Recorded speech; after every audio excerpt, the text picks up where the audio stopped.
Good morning, children. Today we are going to read about the poem Father to Son by Elizabeth Jennings from class 11th book on Bill. I am A.K. Yadav, Visit English. In this poem, we talk about the poet first. Elizabeth Jennings is a British poet. She was born on 18 July 1926 and died on 26th October 2001. She has published more than 20 books of poetry since 1950. She writes short, meditative lyrics that are known for their simplicity, control and range of feelings. These qualities have linked Jennings to a group of poets usually referred to as the Movement, who were writing in England during the 1940s and 1950s. So she belonged to a group of the poet named the Movement. The number of this group were poets like Philip Larkin, Kingsley Amis and John Wayne. These were the members. They never consciously formed the movement, but their poetry reveals a shared love for simplicity and acceptance of regular meter and rhyme. It means we find that their poetry is full of simplicity. They are very simple to understand. Then we talk about this problem which has been shown in this poem. The poem brings out the agony of a father, means the sadness of a father who has lost all kinship with his son, means he does not feel any intimacy with his son and he is very upset. Instead of coming together, they are drifting apart, as we can see in the picture. Father is there, son is there, but they are upset. When we talk about stanza 1, I do not understand this child, though we have lived together now in the same house for years. I know nothing of him, so try to build up a relationship from how he was when small. I do not understand this child. The father says that he was not able to understand the child, yet they passed a lot of time together in the same house and for a long time, for many years. He know nothing about him and he tries to build up a relationship. He wants to establish the same relationship as they had when the child was very young. Then we talk about stanza 2. Here the poet talks about the father. Father says, yet have I killed the seed I spent or sown, it where the land is his and none of mine.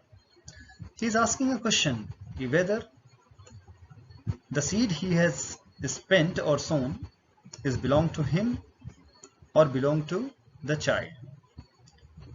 He feels that it was belonging to the child and it was not of him. We speak like strangers.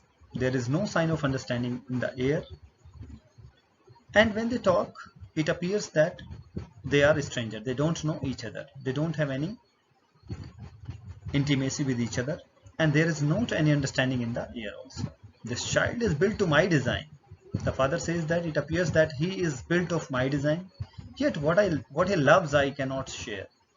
But whatever the child loves, the father cannot share. Means they don't have a good understanding between each other. When we talk about stanza 3, he says, silence surrounds us. I would have him prodigal, returning to his father's house. The home he knew, rather than see him make and move. His world, I would forgive him too, shaping from sorrow and love. The father says that due to that communication gap, not talking to each other, a silence spreads there and which is very dangerous. I would have him prodigal, returning to his father's house. The father says that although the child is very much extravagant, but he wants that he should forget all those things and should come back home. He should not move here and there in the world. He should come to the same house and the father will forgive him.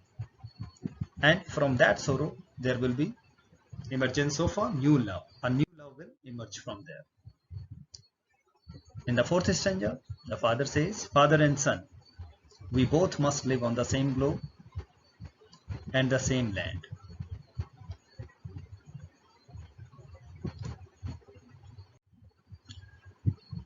They live on the same globe and the same land. He speaks, I cannot understand. The father says that whatever the child speaks, he is not able to understand himself. Why anger grows from grief? And he feels that anger grows from grief. We each put out an empty hand, longing for something to forgive. They put out an empty hand, means both of them have empty hand and they are longing, they are desiring for something to forgive. They want to forgive each other.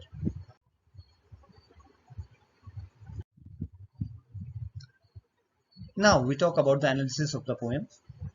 The theme of the poem is the generation gap, which occurs when the communication link between two generations breaks due to a mutual lack of understanding. So here he talks about the lack of understanding, which becomes the reason of communication gap. Tolerance and acceptance is not there. Compare and contrast this poem with the poem Childhood. So we have also read one poem, Childhood, which is also like this poem.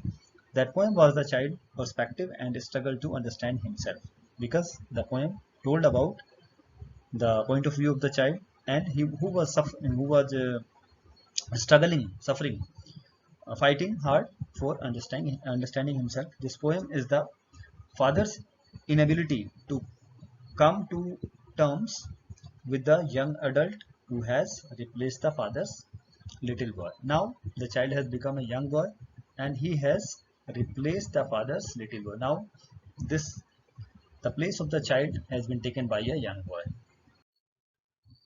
Children, after this we have some questions. What kind of relationship does the poet wish to have with his son? Comment on the line, we speak like strangers. What does the father mean by saying, shaping from sorrow a new love? Comment on, we each put out an empty hand. Now assignment, make a visit and survey your neighborhood and interview at least 5 people and find out their relationship between parent and children and write a report of your findings. Thank you. Thank you very much.